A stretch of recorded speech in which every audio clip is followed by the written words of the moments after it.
नमस्कार, स्वागत है आपका एबीपी गंगा में। मैं अवधेश। शाम के 7 बज गए हैं, वक्त है सत्याग्रह का। और चलिए विस्तार से खबरों की बात करते हैं। योगी सरकार के दूसरे कार्यकाल का पहला साल पूरा हो गया है। सरकार काम का बखान कर रही है तो विपक्ष दावों को झूठा बता रहा है।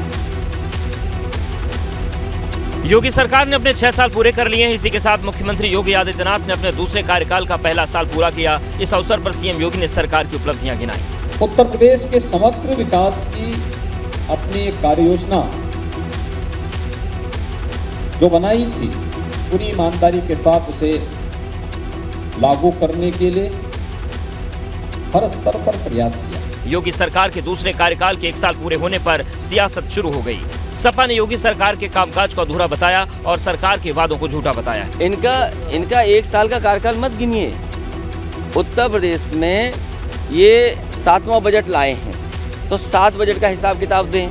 5 सालों में कोई काम नहीं किया है। योगी सरकार की कामयाबी पर कांग्रेस ने भी हमला बोला और सरकार पर यूपी में कोई काम न करने का दावा कर डाला। आप ये पूछिए उनसे जो लोग जश्न मना रहे हैं कि किस चीज़ की उपलब्धि है। क्या आज पूरे प्रदेश के अंदर कानून व्यवस्था घर में घुस के गवाह की हत्या कर दी जा रही है। जाहिर है कि विकास के दावे और विपक्ष के बवाल के बीच सियासत का पारा गर्म है। विपक्ष चाहे जो भी कहे, लेकिन योगी सरकार सत्ता के 6 सालों में किए गए कामकाज को जनता के सरोकार से सीधा जोड़ रही है। सरकार के 6 साल पूरे होने पर योगी आदित्यनाथ ने अपनी उपलब्धियां गिनाई और सरकार के 6 साल पूरे होने पर किसानों को सिंचाई में मुफ्त बिजली और साल में महिलाओं को 2 मुफ्त सिलेंडर देने का ऐलान किया। सीएम ने नई उड़ान नई पहचान स्लोगन लिखा पोस्टर जारी किया। साथ ही 6 साल यूपी खुशहाल पुस्तक का विमोचन किया। इसके बाद सीएम ने पिछली सरकारों पर निशाना साधा। ये वही उत्तर प्रदेश है जिसके बारे में लोगों की धारणा थी कि नहीं, वहाँ तो परिवारवाद है, वहाँ भ्रष्टाचार है, वहाँ हर दूसरे तीसरे दिन एक दंगा होता है। 6 वर्ष के अंदर उत्तर प्रदेश दंगा मुक्त हुआ। सीएम योगी ने कहा कि कानून पर जीरो टॉलरेंस ने प्रदेश को नई पहचान दिलाई है। यूपी अब माफिया नहीं महोत्सव का प्रदेश बन चुका है। उसने कुछ चीजें तो तय की, खास तौर पर कि उत्तर प्रदेश उपद्रवियों के लिए नहीं, उत्सवों के प्रदेश के रूप में माना जाएगा।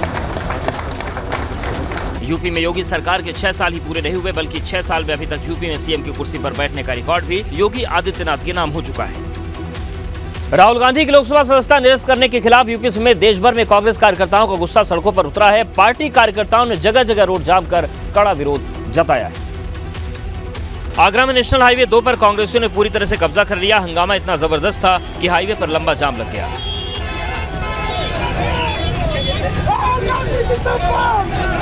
प्रदर्शनकारियों को हटाने में पुलिस के पसीने छूट गए। समझाने बुझाने का जब कोई असर कार्यकर्ताओं पर नहीं हुआ तो पुलिस को हल्का बल प्रयोग करना पड़ा। इस दौरान पुलिस और कार्यकर्ताओं के बीच नोकझोंक भी हुई, जिसके बाद पुलिस ने कई कार्यकर्ताओं को हिरासत में लिया। इस दौरान तकरीबन 1 घंटे तक हाईवे पर यातायात बाधित रहा।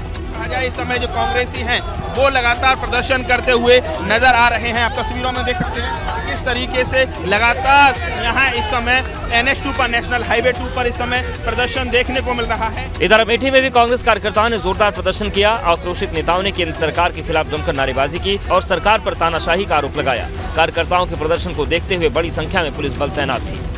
इधर वाराणसी में भी कांग्रेस कार्यकर्ताओं ने राहुल गांधी के खिलाफ फैसले का विरोध किया। कांग्रेस नेता जय राय ने फैसले को लोकतंत्र के खिलाफ साजिश बताया। बाजी में निर्णय लिया गया है और पूरी तरीके से लोकतंत्र को खत्म करने के लिए ये पूरी इनकी साजिश है। जाहिर है राहुल के खिलाफ फैसले पर कांग्रेसियों का गुस्सा इतना जल्दी ठंडा होने वाला नहीं है। लोकसभा सदस्यता खत्म होने के 23 घंटे के बाद राहुल ने चुप्पी तोड़ी है, लेकिन नए फैसले के बाद क्षेत्रीय दल मुखर हो गए। संसद सदस्यता रद्द किए जाने के फैसले से अगले दिन केंद्र सरकार पर राहुल गांधी जमकर बरसे और साफ कहा कि किसी भी सूरत में वो सरकार से डरने वाले नहीं हैं। और अगर ये सोचें कि मुझे डिस्क्वालीफाई करके, धमका के, जेल में डाल के मुझे बंद कर सकते, नहीं, मेरी वो हिस्ट्री नहीं है। मैं हिंदुस्तान के लोकतंत्र के लिए लड़ रहा हूं और मैं हिंदुस्तान के लोकतंत्र के लिए लड़ता रहूंगा। कांग्रेस की मौजूदा सियासत के बीच सपा अध्यक्ष अखिलेश यादव ने राहुल को नसीहत दी है और कहा है कि अब कांग्रेस की जिम्मेदारी बनती है कि वो क्षेत्रीय दलों को आगे करें और उनके साथ खड़ी हो। अब जिम्मेदारी कांग्रेस की बनती है कि रीजनल पार्टीज को आगे करें और उनके साथ खड़े हों, जिससे भारतीय जनता पार्टी का मुकाबला किया जा सके। राहुल की सदस्यता जाने पर मायावती ने भी ट्वीट कर अपनी राय जाहिर की है और कहा है कि कांग्रेस पार्टी को जरूर सोचना चाहिए कि 1975 में जो कुछ हुआ क्या वो सही था और अब उनके नेता राहुल गांधी के साथ जो कुछ हो रहा है वो भी कितना उचित है।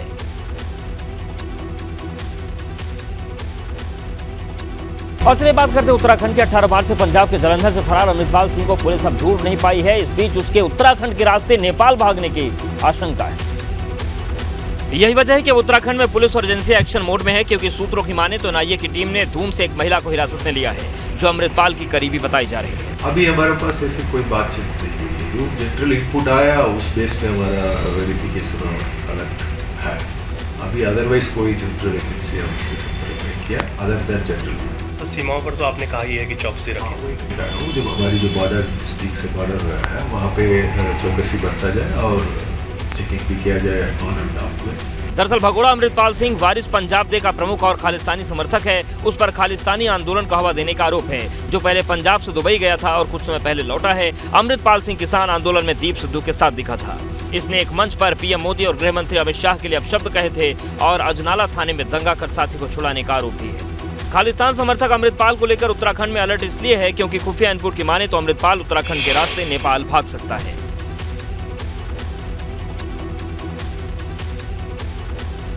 महिला क्रिकेटर स्नेहा राणा को कोच नरेंद्र राणा ने जहर खाकर आत्महत्या की कोशिश की, जिसके बाद उन्हें अस्पताल में भर्ती करा दिया गया है। राजकीय दून मेडिकल कॉलेज यही वो अस्पताल है जहां क्रिकेटर स्नेहा राणा के कोच नरेंद्र शाह को शुक्रवार की रात को भर्ती कराया गया था। डॉक्टर की माने तो शाह के फेफड़ों में पानी भर जाने से गंभीर संक्रमण हो गया है, जिसके बाद स्थिति और नाजुक हो गई है। इसके बाद उन्हें वेंटिलेटर और फुल ऑक्सीजन सपोर्ट पर रखा गया है। आईसीयू में उनको वेंटिलेटर पे रखा हुआ है मरीज को फिलहाल, और फुल ऑक्सीजन सपोर्ट पे हैं। जितना मैक्सिमम दिया जा सकता है शरीर को उसमें है, लेकिन हालत अभी भी उनकी नाजुक बनी हुई है। कोच नरेंद्र शाह ने आत्महत्या की कोशिश क्यों की, फिलहाल इस बारे में जानकारी स्पष्ट नहीं हो पाई है, लेकिन जानकारी के मुताबिक एक ट्रेनी का नरेंद्र शाह के साथ बातचीत का वीडियो हुआ था वायरल। जोगीवाला में लिटिल मास्टर क्रिकेट क्लब नाम से अकादमी चलाते हैं। ऑडियो वायरल होने के बाद कोच डिप्रेशन में चले गए थे। क्रिकेटर स्नेहा राणा के कोच नरेंद्र शाह को कल संदिग्ध परिस्थितियों में देहरादून के दून अस्पताल में भर्ती कराया गया। जानकारी है कि उनके द्वारा कोई जहरीला पदार्थ खाया गया है, जिसके बाद उनकी तबीयत बिगड़ी। उधर पुलिस भी अस्पताल में बयान लेने पहुंची थी, लेकिन अभी नरेंद्र शाह पुलिस को बयान देने की स्थिति में नहीं है। हालांकि आशंका है कि ऑडियो वायरल होने के बाद नरेंद्र शाह ने ऐसा कदम उठाया होगा। गुजरात की जेलों में ऑपरेशन जेल चलाया गया, जिसमें अतीक की साबरमती सेंट्रल जेल में भी पुलिसकर्मियों ने सघन तलाशी ली। गुजरात की जेलों में उस वक्त हड़कंप मच गया जब तकरीबन 1700 पुलिसकर्मियों और अफसरों ने अचानक छापेमारी की और ऑपरेशन जेल चलाया। इनमें सबसे खास रही साबरमती जेल, जिसमें हाई सिक्योरिटी जोन में यूपी के बड़े अपराधी अतीक अहमद को रखा गया है। ये हमने एक रेड किया है, मुलाकात ली है, कैदियों से बात किया है, जेल के जो अधिकारीगण हैं उनसे बात किया है, और अभी तो सिर्फ 30 से 40% ही कामगिरी पूर्ण हुई है। साबरमती सेंट्रल जेल अतीक अहमद के कारण खास इसलिए हो गई है क्योंकि माना जा रहा है कि अतीक अहमद ने उमेश पाल की हत्या की साजिश इसी जेल से की थी। सूत्रों की माने तो गृह मंत्रालय को जानकारी मिली है कि जेल में कैदियों को मोबाइल खुद जेल के कर्मचारी ही मुहैया करवाते थे। अतीक अहमद को लेकर भी माना जा रहा है कि उसे भी जेल में मोबाइल मुहैया करवाया गया था। हालांकि पुलिस को फिलहाल सर्च के दौरान हाई सिक्योरिटी जोन से कोई आपत्तिजनक चीज नहीं मिली, लेकिन छापेमारी में खुद को जेल में सुरक्षित समझ रहे यूपी के माफिया की नींद जरूर उड़ गई।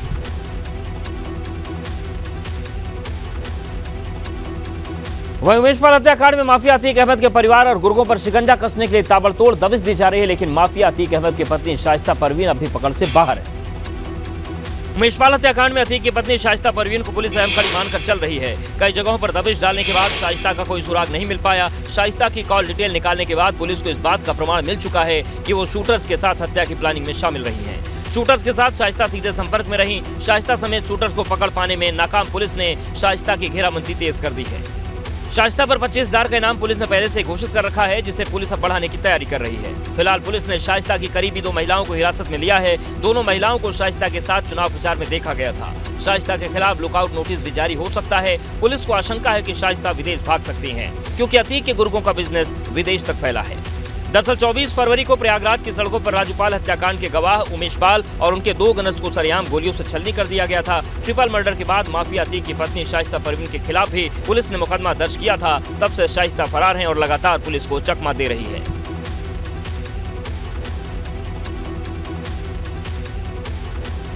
उमेश हत्याकांड के बाद पुलिस अब राजूपाल हत्याकांड में फरार गुर्गों की तलाश शिद्दत से कर रही। इस कड़ी में पुलिस कौशाम्बी के उस गांव पहुंची जहां पर 18 साल से फरार अतीक के गुर्गे की मौजूदगी की भनक लगी थी। कौशाम्बी में पुलिस ने दूसरे दिन भी दबिश दी। पुलिस पूर्व विधायक राजूपाल हत्याकांड में शामिल माफिया अतीक अहमद के फरार शूटर अब्दुल कवी की तलाश में उसके ससुराल कटैया पहुंची। अब्दुल कवी 18 सालों से सीबीआई, एसटीएफ और पुलिस को चकमा दे रहा है। अब्दुल कवी पर 1 लाख रुपए का इनाम घोषित है। अब्दुल कवी का भी नाम सामने आया था और यह नाम तब आया था जब सीबीआई ने जांच किया था। 18 वर्षों बाद भी वह पुलिस की गिरफ्त से दूर है।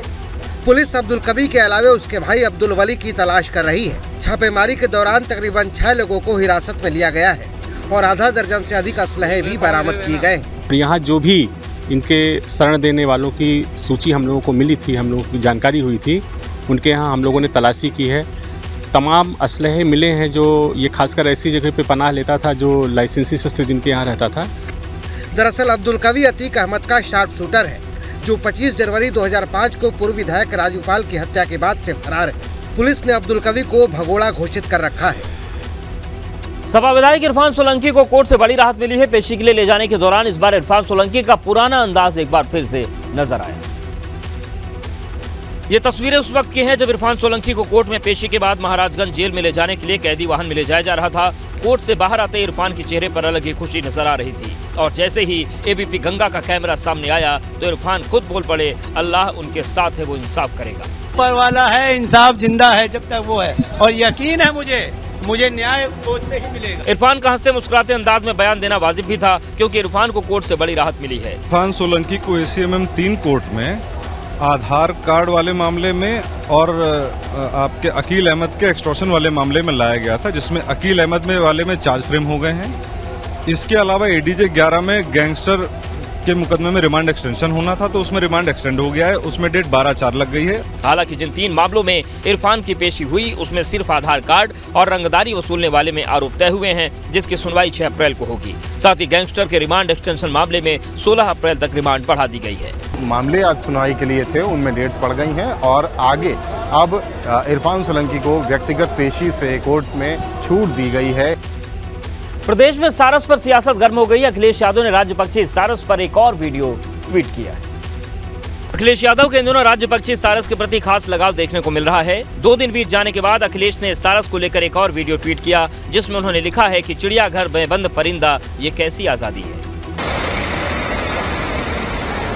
सारस को लेकर अखिलेश लगातार सरकार पर हमलावर हैं। 2 दिन पहले भी उन्होंने ट्वीट के जरिए सीएम योगी पर तीखावार किया था। अमेठी से सारस गुम हो जाने पर अखिलेश ने ट्वीट कर लिखा था, मुख्यमंत्री जी चाहे तो लापता सारस का कोई नामकरण भी कर दें लेकिन उसे ढूंढकर उसकी जान जरूर बचाएं। वो सारस भी पूरे उत्तर प्रदेश को वैसे ही प्रिय है जैसे मुख्यमंत्री जी को गोलू।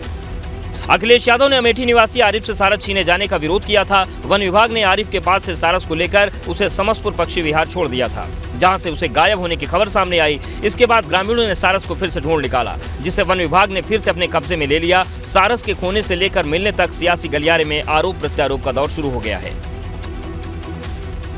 सारस पर छेड़े सियासी संग्राम पर अभी विराम नहीं लगा है। लगातार अखिलेश यादव सारस को लेकर सरकार पर तंज कसते दिखाई दे रहे हैं। वहीं पीलीभीत के सरकारी स्कूल की बिल्डिंग पर दबंगों ने कब्जा कर लिया और नियमों को दरकिनार कर वहां पर निजी स्कूल संचालित किया जा रहा है। दरअसल ये पीले कलर की बिल्डिंग जो आप देख रहे हैं जिस पर समन नेशनल स्कूल लिखा है, ये इस्लामिया गर्ल्स इंटर कॉलेज की बिल्डिंग है, लेकिन सिस्टम की अनदेखी के चलते कॉलेज कमेटी के कुछ लोगों ने अपनी मनमानी की इस सरकारी स्कूल का नाम बदलकर समन नेशनल स्कूल के नाम से संचालन शुरू कर दिया। अच्छा, चालू हो गया स्कूल? हाँ, कल से चालू है। आज भी नाम लिख के जा रहे थे। अच्छा, कौन से कितने बड़े बच्चे पढ़ रहे हैं? 3 साल का, 4 साल का। मामला थाना कोतवाली इलाके का है जहाँ नियमों को दरकिनार कर बिना मान्यता के स्कूल का संचालन किया जा रहा है। इतना ही नहीं, अपने बच्चों का एडमिशन स्कूल में अभिभावक करा रहे हैं। हालांकि जब मामला जिला विद्यालय निरीक्षक तक पहुंचा तो अधिकारी कार्रवाई की बात कह रहे हैं। इसमें निरीक्षण करके इसमें पूरी तथ्यों की जानकारी की जाएगी और तदनुसार यदि गलत पाया गया तो विद्यालय प्रबंधक को नोटिस देकर उनके प्रति कार्रवाई की जाएगी। हालांकि जिला निरीक्षक अधिकारी ने बिना मान्यता के चल रहे इस स्कूल के खिलाफ नोटिस जारी कर कार्रवाई करने की बात कह दी है। लेकिन सबसे बड़ा सवाल यह है कि जिन अभिभावकों ने मोटी रकम देकर इस स्कूल में अपने बच्चों का एडमिशन करा लिया है, उनके बच्चों का भविष्य क्या होगा। कानपुर बीच सड़क पर दबंगों ने युवक को दौड़ाकर पीटा, लाठी डंडे एक पत्थर से युवक को मारा। बर्रा के जरौली फेज 1 इलाके की घटना। प्रतापगढ़ में मरीज की मौत के बाद दबंगों ने जमकर तांडव किया। दबंगों ने डॉक्टर और स्टाफ पर बोला हमला। सीसीटीवी में कैद मारपीट की घटना। अलीगढ़ में दबंगों ने दलित परिवार को पीटा। दहशत में दलित परिवार अपने मकान पर लिखा ये मकान बिकाऊ है। मामले की जांच में जुटी पुलिस। अंबेडकर नगर में दोदाईपुर गांव में जमीनी विवाद में 2 पक्षों में विवाद जमकर हुआ खूनी संघर्ष में एक व्यक्ति की मौत, आधा दर्जन लोग घायल। जालौन में सड़क किनारे मिला युवक का शव, मृतक की पत्नी ने जताई हत्या की आशंका, जांच में जुटी पुलिस। चुरखी के सिरसा ट्रकमार का मामला। उन्नाव में रेलवे ट्रैक पर मिला 2 दिन से लापता युवक का शव, ऊंचाहार के जमुना पार चौराहे पर जाम कर परिजनों ने किया हंगामा, अधिकारियों के आश्वासन के बाद खुला जाम। बुलंदशहर में पुलिस ने किया कार चोर गिरोह का पर्दाफाश, चोरों को पुलिस ने किया गिरफ्तार, चोरों के पास से होंडा सिटी कार सहित 4 बरामद। कौशाम्बी में शराबी पति ने पत्नी की गला दबाकर हत्या की, हत्या के बाद ट्रेन के सामने कूदकर आत्महत्या, दोनों की मौत से परिजनों में मचा कोहराम। औरैया में शुक्रवार शाम से 8 साल की मासूम गायब, परिजनों ने पुलिस में की शिकायत, एसपी ने एसओजी सहित कई टीमें गठित की। अम्बेडकर नगर के दुधई गांव में जमीनी विवाद में शख्स की हत्या, 2 पक्षों में हुए खूनी संघर्ष में कई लोग जख्मी, गांव में भारी संख्या में पुलिस बल तैनात। बिजनौर में घरेलू कलह के चलते युवक ने खाया जहर, युवक की हालत नाजुक, सीएचसी में भर्ती, थाना चांदपुर के मुबारकपुर खादर का मामला। शामली में चेन स्नेचर के साथ पुलिस की मुठभेड़, 2 बदमाशों के पैर में लगी गोली, 1 पुलिसकर्मी भी जख्मी, बदमाशों से 7 कारतूस, 2 तमंचे, 5 खोखे, 18,000 कैश बरामद। बस्ती में संदिग्ध परिस्थितियों में पेड़ से लटका मिला युवक का शव, हरैया इलाके के खरका देवरी गांव की वारदात, पुलिस मामले की तफ्तीश में जुटी। इटावा में शख्स ने की खुदकुशी की कोशिश, पत्नी से हुए विवाद के चलते उठाए कदम, पति को बचाने में पत्नी भी झुलसी, पति गंभीर हालत में सैफई रेफर। सोनभद्र में अज्ञात महिला का शव मिलने से सनसनी, महिला के शव की नहीं हो सकी शिनाख्त। बुलंदशहर में सरकारी कर्मचारी का रिश्वत मांगते ऑडियो वायरल, विभागीय काम कराने के लिए संबंधित अधिकारी मांग रहे थे रिश्वत, पीड़ित कर्मचारी मुकेश कुमार शर्मा ने की शिकायत। गोड्डा में झोला छाप डॉक्टर्स के खिलाफ एक्शन मोड में आया स्वास्थ्य विभाग, 477 झोला छाप डॉक्टर के खिलाफ मुकदमा दर्ज कर कार्रवाई। आजमगढ़ के हिरौला में महिला के घर से 75 लाख के आभूषण और 40,000 रुपए चोरी, महिला के बयान पर चोरों ने के खिलाफ मुकदमा दर्ज। शुकोहाबाद में पुलिस और गो तस्करों में हुई मुठभेड़, 2 गो तस्कर गिरफ्तार, 2 फरार, 36 गोवंश बरामद। आगरा में साइबर फ्रॉड के अंतर्राष्ट्रीय मामले का किया खुलासा, पुलिस ने 7 शातिरों किया गिरफ्तार, 6 डेस्कटॉप, 3 लैपटॉप, 6 हार्ड डिस्क बरामद। हापुड़ में गाजियाबाद से आई एसआईबी की टीम ने बर्तन व्यापारी संजीव जैन के घर और फैक्ट्री पर मारा छापा, 1 करोड़ के टैक्स चोरी के चलते हुई कार्रवाई, वीर दीपांकर के नेतृत्व में कार्रवाई। महोबा में बेकाबू ट्रक ने बाइक को मारी टक्कर, हादसे में 2 दोस्तों की दर्दनाक मौत, पुलिस को ट्रक को कब्जे में लिया। देवरिया में ईंट भट्टा और ईंट पर निकालते हुए गिरी दीवार में दबने से 2 मजदूरों की मौत और 3 घायल, रामपुर कारखाना के भवनौली का मामला। आगरा में ओवरटेक करने के चक्कर में ट्रक और कैंटर भिड़न, टक्कर के बाद ट्रक हाईवे पर पलटा, कैंटर अस्पताल में घुसा, गनीमत रही कि हादसे के वक्त मौके पर कोई नहीं था। आगरा में तेज रफ्तार बाइक डिवाइडर से टकराए, बाइक सवार 2 लोग गंभीर से घायल, अस्पताल में भर्ती, थाना शमशाबाद के नवादा के पास की घटना। अलीगढ़ के मेन टेलीफोन एक्सचेंज में शॉर्ट सर्किट से लगी आग, दमकल ने आग पर काबू पाया, आग से किसी के हताहत होने की खबर नहीं। उत्तरकाशी में गंगोत्री नेशनल हाईवे पर हादसा, ऑलवेदर रोड के तहत चल रहे काम के दौरान सड़क पर गिरा मलबा, 2 लोग घायल। कुशीनगर में हाई टेंशन करंट की चपेट में आने से मजदूर की मौत हुई, मकान निर्माण में सरिया बांधने के दौरान चपेट में आए मजदूर कैलाश, अकबरपुर तेजवालिया का रहने वाला था मजदूर। औरैया बिना डिवाइडर की बनी पुलिया के नीचे गिरने सिपाही की मौत, पीएसी में तैनात था मृतक सिपाही, बरथरा से अपने घर गासीपुर जा रहा था सिपाही। चित्रकूट में तेज रफ्तार ट्रक का पिकअप में हुई भिड़ंत, 2 लोगों की मौके पर मौत, 3 लोग गंभीर रूप से घायल, NH 35 के पास की घटना। नोएडा के पास टिएरा सोसाइटी में लोगों ने किया बिल्डर के खिलाफ प्रदर्शन, चुनाव के बाद भी हैंडओवर न देने पर लोगों में गुस्सा, बिल्डर पर मेंटेनेंस के नाम पर अनाप शनाप मांग करने का आरोप। आगरा में बेमौसम बारिश और ओलावृष्टि से किसान परेशान, गेहूं और सरसों की फसल खराब, आक्रोशित किसानों ने किया प्रदर्शन, उचित मुआवजे की मांग। कर्णप्रयाग में राहुल गांधी की संसद सदस्यता खत्म होने के बाद कांग्रेस कार्यकर्ताओं ने प्रदर्शन किया, कार्यकर्ताओं ने केंद्र सरकार का पुतला दहन किया। झांसी में भी सैकड़ों की संख्या में कांग्रेस कार्यकर्ताओं ने किया प्रदर्शन, रिलायट चौराहे पर राहुल गांधी के समर्थन में पूर्व केंद्रीय मंत्री प्रदीप जैन आदित्य ने कार्यकर्ताओं के साथ प्रदर्शन किया। आगरा में कांग्रेस कार्यकर्ताओं ने किया हाईवे का जाम, राहुल गांधी की सदस्यता खत्म होने से नाराज कार्यकर्ताओं ने नारेबाजी की। देहरादून निजी होटल में विपक्षी दलों ने की बैठक, पूर्व सीएम हरीश रावत भी बैठक मौजूद रहे, राहुल गांधी की सदस्यता समाप्त करने को लेकर एकजुट हुआ विपक्ष। मसूरी पहुंचे कैबिनेट मंत्री गणेश जोशी ने राहुल गांधी पर साधा निशाना, कहा राहुल गांधी की मानसिक स्थिति ठीक नहीं, अपने चश्मे का नंबर बदलने कांग्रेसी नेता। सूरत कोर्ट से राहुल गांधी पर आए फैसले पर बोले मंत्री गणेश जोशी, कहा कोई भी नागरिक कानून से ऊपर नहीं, कानून सभी के लिए बराबर, इस फैसले से लोग अनाप शनाप बोलने से बचेंगे। लीकेज से हो रहे जल की बर्बादी को लेकर मंडल आयुक्त कुमायूं ने जारी किया दिशा निर्देश, कहा शिकायतों का इंतजार न करे विभाग, खुद करे मॉनिटरिंग। हरिद्वार के बीएचईएल में केंद्रीय विद्यालय को बंद करने का विरोध, अभिभावकों ने केंद्र सरकार के खिलाफ किया प्रदर्शन, कांग्रेस कार्यकर्ताओं ने प्रदर्शन को समर्थन दिया। हरिद्वार की थाना सिटकुल में पुलिस ने चेकिंग के दौरान 2 तस्करों को पकड़ा, जड़ी बूटियों की तस्करी करते थे आरोपी, उनके कब्जे से 590 ग्राम कीड़ा जड़ी बरामद। बड़कोट में कार्यशाला का किया गया आयोजन, डाइट में दूध की सैंपलिंग और अपने खान पान की सैंपलिंग और टेस्टिंग बढ़ाने पर भी जोर। अल्मोड़ा में कई इलाकों में हो रही बारिश, 3 दिनों से जिले में बदला है मौसम का मिजाज, भारी बारिश को लेकर जिला प्रशासन ने सभी तहसीलों और आपदा प्रबंधन विभाग को किया अलर्ट। योगी सरकार के 1 साल पूरे होने पर गोंडा में विशेष कार्यक्रम, बीजेपी सांसद ब्रजभूषण शरण ने पुस्तक का विमोचन किया, सरकार द्वारा किए गए कार्यों की उपलब्धियां गिनाई। योगी सरकार के 1 साल पूरा होने पर राज्य मंत्री विजय सिंह का बयान, कहा सरकार ने हर क्षेत्र में किया विकास। सांसद महेश शर्मा, जेवर विधायक धीरेन्द्र सिंह और विधायक पंकज सिंह मौजूद रहे। नोएडा पुलिस कमिश्नर लक्ष्मी सिंह ने सेक्टर 20 थाने का औचक निरीक्षण किया। पुलिस कमिश्नर लक्ष्मी सिंह ने थाने का जायजा लिया। कानपुर पुलिस लाइन में महिला सशक्तिकरण रैली का किया गया जोरदार स्वागत। अलग अलग जिलों से आई महिला पुलिसकर्मियों ने सशक्तिकरण का संदेश देने के लिए 2 रैलियों का स्वागत किया। यूपी सरकार मंत्री धर्मवीर प्रजापति ने प्रेस कॉन्फ्रेंस होते नजर आए। अधिकारी सरकार की योजनाओं को जमीनी स्तर पर परखने के जालौन पहुंचे थे धर्मवीर प्रजापति। मेरठ में मंत्री धर्मपाल सिंह ने वैशाली बस अड्डे का किया निरीक्षण। रात के निरीक्षण में बस अड्डे पर अव्यवस्थाओं की पोल खुल गई। चित्रकूट के तुलसी जल प्रपात में बन रहे स्काई वॉक ग्लास ब्रिज निर्माणाधीन कार्य का टाइगर रिजर्व के डायरेक्टर ने किया निरीक्षण। ठेकेदार को काम में तेजी लाने के निर्देश दिए। वाराणसी में जीआरपी पुलिस को मिली बड़ी कामयाबी। कैंट स्टेशन से जीआरपी ने बरामद किए $9,000 अमेरिकी। उन्नाव में खनन माफिया के हौसले बुलंद। ग्राम समाज के तालाब से खोदी 15 फीट मिट्टी। ग्रामीणों में आक्रोश। बीघापुर के मुरैता प्राचीन गांव का मामला।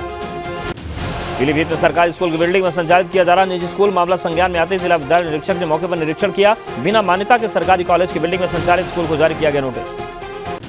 मथुरा में संस्कृति विश्वविद्यालय के छात्रों ने खुले में पढ़ी नमाज पढ़ने का वीडियो वायरल। पुराना बताया जा रहा है नमाज का वायरल वीडियो। फर्रुखाबाद महोत्सव का आगाज। मंत्री योगेंद्र उपाध्याय ने मां सरस्वती की प्रतिमा पर दीप प्रज्वलित कर महोत्सव का किया उद्घाटन। क्रिश्चियन कॉलेज ग्राउंड पर 3 दिन तक चलेगा महोत्सव। वाराणसी में चैत्र नवरात्रि की चतुर्थी के दिन खुला श्रृंगार गौरी माता का दरबार। आम श्रद्धालुओं के साल में एक बार खुलता है दरबार। ज्ञानवापी गौरी केस के पक्षकार वकील विष्णु शंकर जैन ने किया दर्शन। गोरखपुर के बुढ़िया माता मंदिर नवरात्रि पर उमड़ रही भक्तों की भीड़। मंदिर में चुनरी बांधकर मन्नत मांग रहे श्रद्धालु। सदियों से भक्तों की आस्था के केंद्र है मंदिर। बांदा में शराब पीते बंदर का वीडियो वायरल। अराजक तत्वों पर बंदर को शराब पिलाने का आरोप। डीएफओ ने बंदर को पकड़कर जंगल में छोड़ने के लिए टीम भेजी। कर्नाटक को पीएम मोदी की बड़ी सौगात। बेंगलुरु में नई मेट्रो लाइन का उद्घाटन। चिकबल्लापुर में मेडिकल साइंस इंस्टीट्यूट की भी शुरुआत। छत्तीसगढ़ के जगदलपुर में सीआरपीएफ के 84वें स्थापना दिवस समारोह में शामिल हुए गृहमंत्री अमित शाह। कार्यक्रम को संबोधित कर कहा लोकतंत्र तभी जीवित रह सकता है जब इसकी सुरक्षा समर्पित तरीके से की जाए। राहुल की सांसदी जाने से आहत प्रियंका ने साधा सरकार में निशाना। कहा राहुल ने लोकसभा में अदानी पर कुछ सवाल पूछ लिए तो अदानी सेवक ने जनसेवक की आवाज दबाने की साजिश की। राहुल गांधी की सांसदी जाते ही सुप्रीम कोर्ट में दाखिल हुई याचिका। नेताओं के अयोग्य हो जाने की चुनौती। जनप्रतिनिधित्व कानून की धारा 8(3) को असंवैधानिक करार देने की मांग। राहुल की सदस्यता जाने से भड़की कांग्रेस का देश भर में प्रदर्शन। भोपाल में कार्यकर्ताओं ने मुंह पर ताला लगाकर गुस्सा निकाला। कहा लोकतंत्र में सच बोलने का यही नाम। महाराष्ट्र में राहुल गांधी की अयोग्यता के खिलाफ एमवीए विधायकों ने किया मौन विरोध प्रदर्शन। विधानसभा के बाहर एकजुट होकर गुस्सा निकाला। राहुल केरल की जिस सीट से वायनाड सांसद थे वहां के पार्टी कार्यकर्ताओं ने पैदल मार्च कर गुस्सा निकाला। वहां आज काला दिवस मना रही कांग्रेस। कर्नाटक चुनाव के लिए कांग्रेस ने जारी की 124 उम्मीदवारों की पहली लिस्ट। कनकपुरा से डीके शिवकुमार तो वरुणा से लड़ेंगे पूर्व सीएम सिद्धारमैया। साबरमती समेत गुजरात की 17 जिलों में रात भर ताबड़तोड़ छापेमारी। कई मोबाइल फोन बरामद। जम्मू कश्मीर में घुसपैठ की बड़ी कोशिश नाकाम। तंगधार सेक्टर में सुरक्षा बलों घुसपैठ की कोशिश कर रहा एक आतंकी मार गिराया। मुंबई में ईरान से गिरफ्तार 5 भारतीयों की 3 साल बाद हुई वतन वापसी। ड्रग्स केस में मर्चेंट नेवी के 4 लोगों को ईरान में किया गया था गिरफ्तार।